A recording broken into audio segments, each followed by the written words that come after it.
नमस्कार साथियों, मैं आपका सुनील कुमार क्लास 10th के लिए मैथ की क्लास शुरू कर रहा हूं। यहां पर मैं सिर्फ आपको 9th और 10th की मैथ पढ़ाता हूं।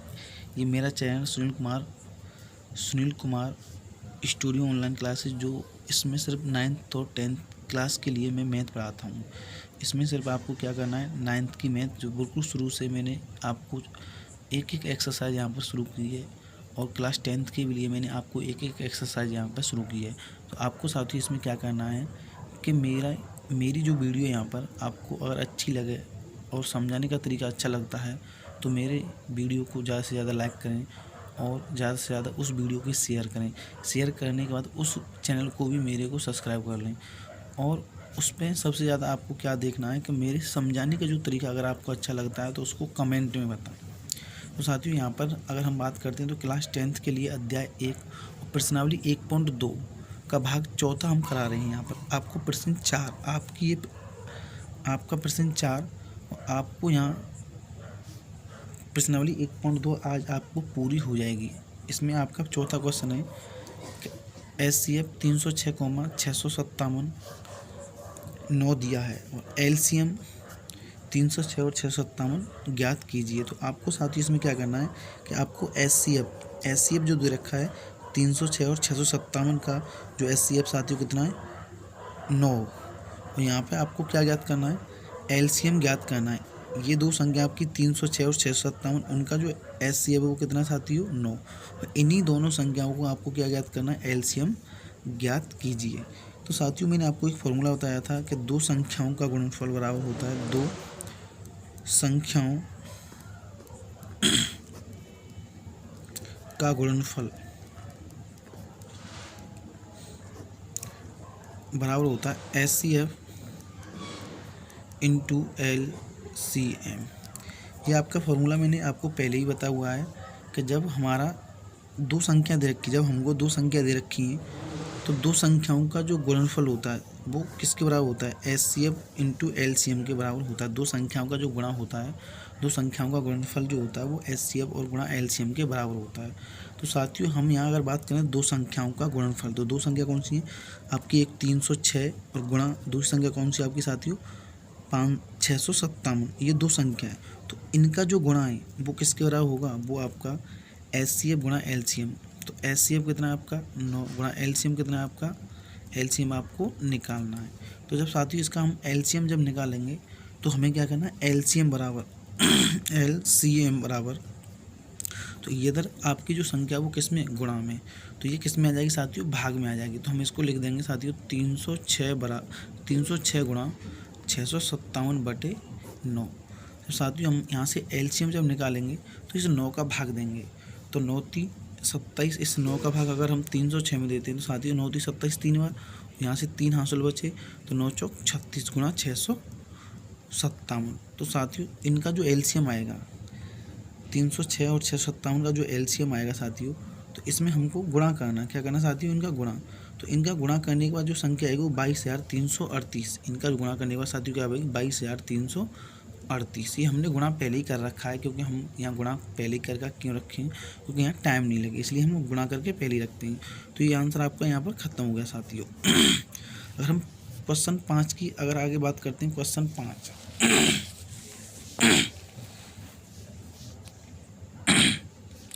तो साथियों क्वेश्चन 5 की जब बात करेंगे तो इसमें लिख रहा है जांच कीजिए कि क्या किसी संख्या n के लिए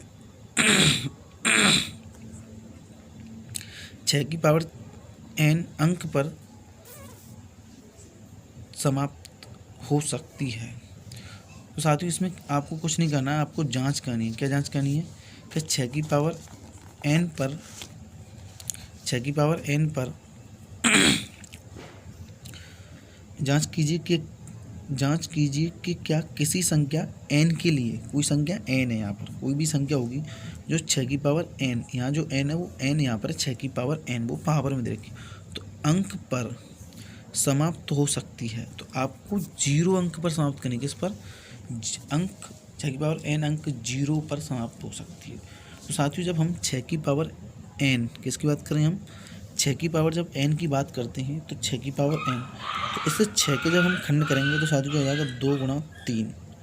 तो हमने जब 6 की पावर n और 6 के खंड कर दिए तो कितने होगी साथियों 2 गुणा 3। अब इसकी जो पावर होगी वो कितनी होगी साथियों n होगी। तो इसमें आपको ये बताना है कि 6 की पावर n अंक पर 0 समाप्त हो सकती है, तो आपको 0 लाना है। इनकी जो पावर होगी ऐसी कौन सी पावर होगी जिस पर हम 0 ला सकते हैं।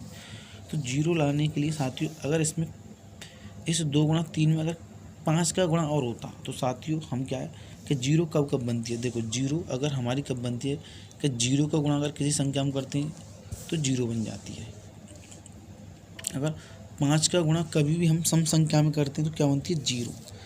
0 कब कब बनती है किसी संख्या का गुणा अगर 0 में करेंगे तो 0 बनाता है। क्या बनाता है साथियों 0। और किसी संख्या अगर कोई भी संख्या है उसका गुणा हम अगर 5 में करते हैं तो यहाँ संख्या नहीं देखनी, यहाँ आपको क्या देखना है सम और विषम देखना है। अगर सम संख्या गुणा 5 में करेंगे तो आपको 0 पैदा होता है। यहाँ जैसे 2 का गुणा किया तो कितना पैदा हुआ 10, तो यहाँ से 0 मिल गई। तो आपको ऐसी संख्या बतानी है कि इसमें ये देखना है कि हमारी 0 समाप्त हो सकती है या नहीं हो सकती है। तो अब इसमें देखो इस 2 गुणा 3 में कहीं 5 नहीं है, 5 नहीं है तो n यहाँ हमें 0 लेने आनी है।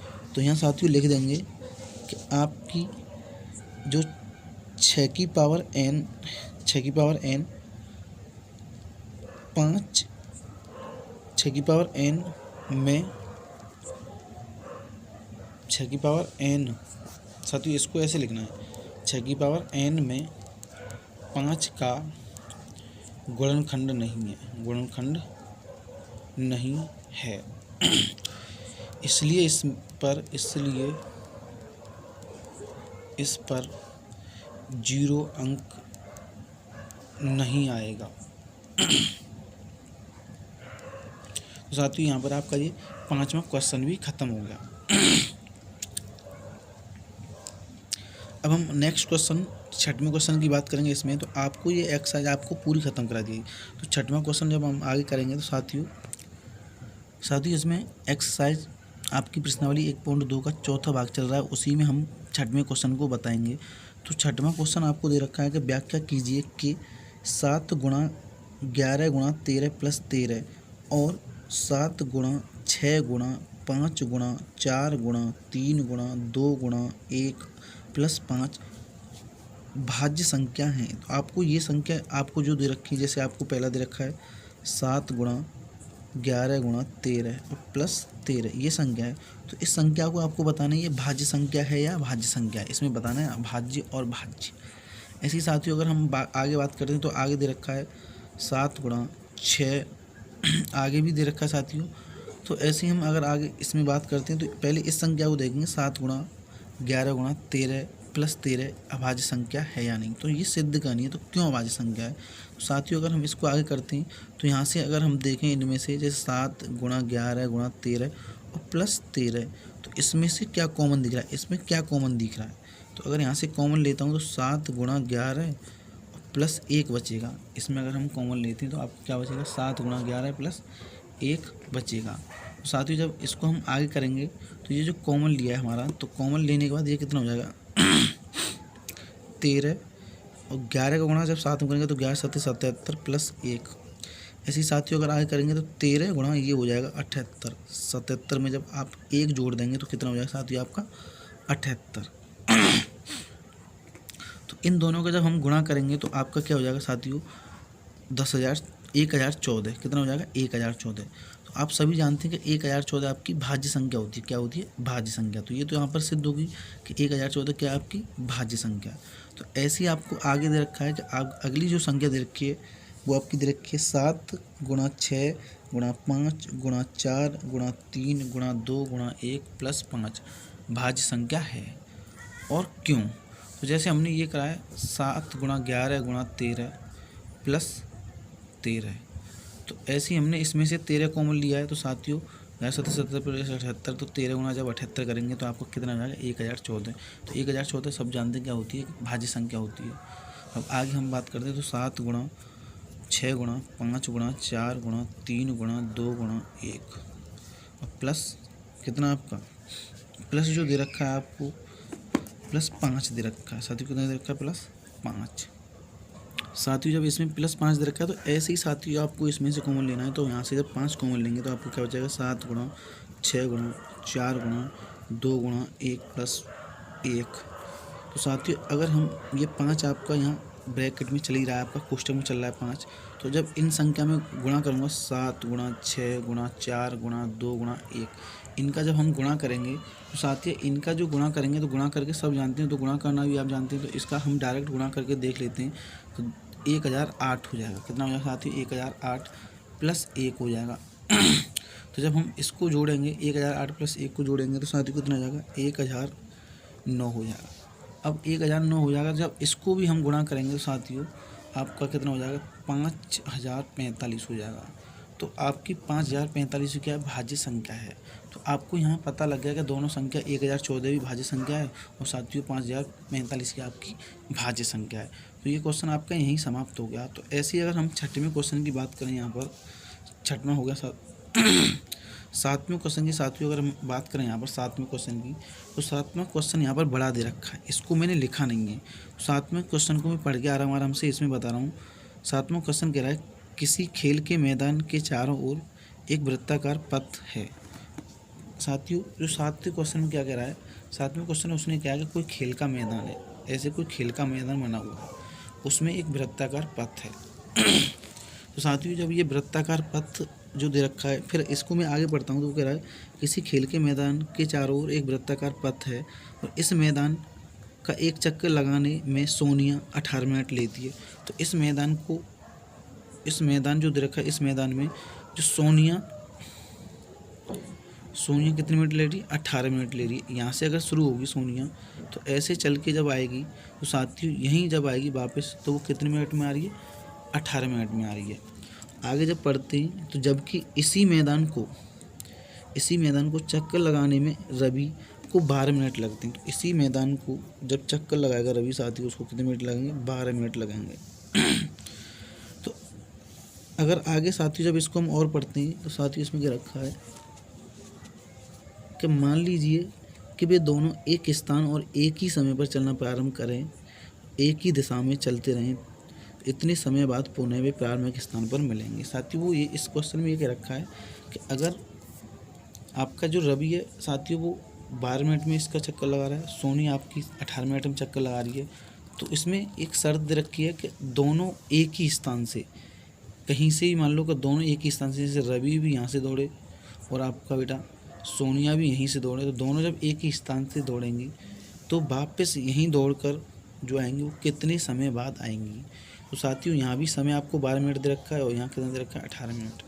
तो जब मिनट में आपको समय दे रखे हैं तो अगर ऐसे क्वेश्चन आए जो समय दे रखे हैं चक्कर लगाने के या घूमने के और उनमें आपको पूछे कितने समय बाद मिलेंगे, तो उनका एलसीएम ले लो। क्या ले लो साथियों उनका एलसीएम। जब हमको सबको पता है कि 12 और 18 का एलसीएम लेते हैं तो 12 के क्या करेंगे पहले खंड करेंगे, तो साथियों 2 गुणा 3 12 के खंड हो गए। 18 के जब खंड करेंगे तो साथियों कितने हो जाएंगे 18 के खंड 2 गुणा 3, तो इनके क्या हो गए खंड हो गए। और इनके खंडों की जब हम बात करते हैं अभाज्य गुणखंड, तो अभाज्य गुणखंड होते हैं 2 की पावर 2 गुणा 3 की पावर 1। ऐसे ही इसके अभाज्य गुणखंडों की बात करते हैं 2 की पावर 1 गुणा 3 की पावर 2। तो साथियों इनका जब हम एलसीएम निकालेंगे 12 और 18 का जो एलसीएम निकालेंगे वो कितना होगा साथियों 36। जब 12 और 18 का हम एलसीएम निकालेंगे साथियों कितना होगा 36। तो इसमें जो आंसर आएगा वो 36 मिनट बाद, कितने मिनट बाद 36 मिनट बाद वो दोनों एक ही समय पर एक ही स्थान पर आ जाएंगे। साथियों हमारा जो चैनल है उस चैनल का नाम है Sunil Kumar studio online classes. इसमें आपको प्रश्नावली 1.2 यहाँ पर आपकी ख़त्म होगी। आपको 7वां क्वेश्चन मैंने लिखाया नहीं है, वो कि सिर्फ समझा के करा दिया है। तो मेरा चैनल जो आपको सुनील कुमार ऑनलाइन क्लासेस के नाम से आपको मिल जाएगा। तो इसमें मैंने क्लास 10th के लिए और क्लास 9th के लिए आपको बिल्कुल शुरू से मैथ की मैंने एक्सरसाइज शुरू की है। आज हमारी प्रश्नावली 1.2 कंप्लीट हो गई, ऐसी 9th में मैंने शुरू से की है। तो मेरे समझाने का तरीका अगर आपको अच्छा लगा हो और मेरे चैनल को ज़्यादा से ज़्यादा शेयर करें और ज़्यादा से ज़्यादा वीडियो को लाइक करें और चैनल को सब्सक्राइब करें। साथियों थैंक यू।